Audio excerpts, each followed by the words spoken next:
Saka tinuturo lagi sa atin, kapag ang kapwa natin nasa pahiya na, nasa kalagayang pahiya na, hindi natin ugali na siya idukduk pa lalo sa kahihiyan. Ano? Kundi ang naging ugali natin, kapag nakita natin sila sa sadlak na sa kahihiyan, ay tulungan pa natin bumangon, baka ma-realize nila na sila ay nagkakali.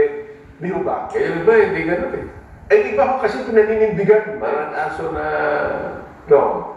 nakahanto siya, sinisipa pa. Yun na nga po. Kaya ako may paanyaya sa kanila. Saan magbigay nila ako ng pag-maikli lang. Sige, paanyayahan mo. Ang aking humpaknyaya sa inyo, doon sa mga vloggers, influencers, mga kapatid natin sa profesyon sa media, kung meron kayong tanong tungkol po sa kaisahan ng Iglesia ni Cristo, bakit kami nagkakaisa sa pagboto, sa paghapon, tawagan niyo po ako, i-message niyo po ako.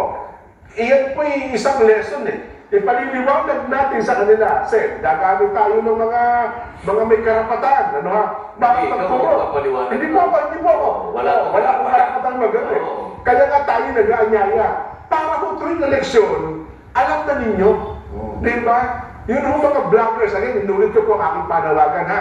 Sa mga vloggers, influencers, content creators, mga kapatid po namin sa profesyon. Kung talaga nga yung gusto niyong maliwanagan. Yan. Kung gusto nyo talaga maliwanagan. Kasi kung maliwanag na maliwanag sa inyo, eh gusto niyo lang palabuin. Oo. Ay hindi kayo inaanyayahan din sa Barjali. Yun. Kung gusto nyo talaga maliwanagan, ano? At para sa ganun, tuwing darating pong eleksyon, eh hindi na kayo magtataka bakit mayroong ganun mga sinasagawa. Ayun, schedule nyo po. Ay, ano naman yung mga yan, nagmamaang-maangan lang din. Alam nila eh. Ayun na nga, well, pero ako, buong puso ako nag-o-offer sa kanila. Ano na iset nyo po. Meron mo kaming mga... Aanyayaan mo sila. Nakakain mo sila. Kahit na po kayo, inaalimuran nyo kami. Kahit kayo galit. Susunduin mo sila sa sasakyan. Okay na, kailangan pameriendahin ko pa bago at pagkatapos.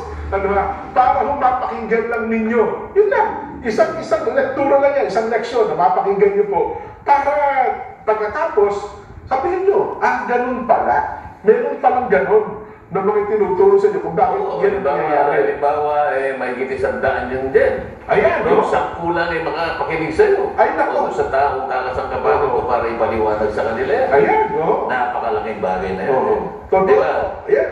Buong puso at talagang buong pagmamahal yung aking paanyay sa kanila. Kung kayo po naman malayo sa Metro Manila, meron din po kaming gagamitin mga kasangkapan para kayo ay alalayan at mabilis pong makasasagot sa inyong mga katanungan tungkol sa bagay na yan. Tamang-tama, Sen, nanonood pala sa atin ang mga taga-sentral ngayon sa pangungunan po ng Kuya Sherwin Casas. Nanonood po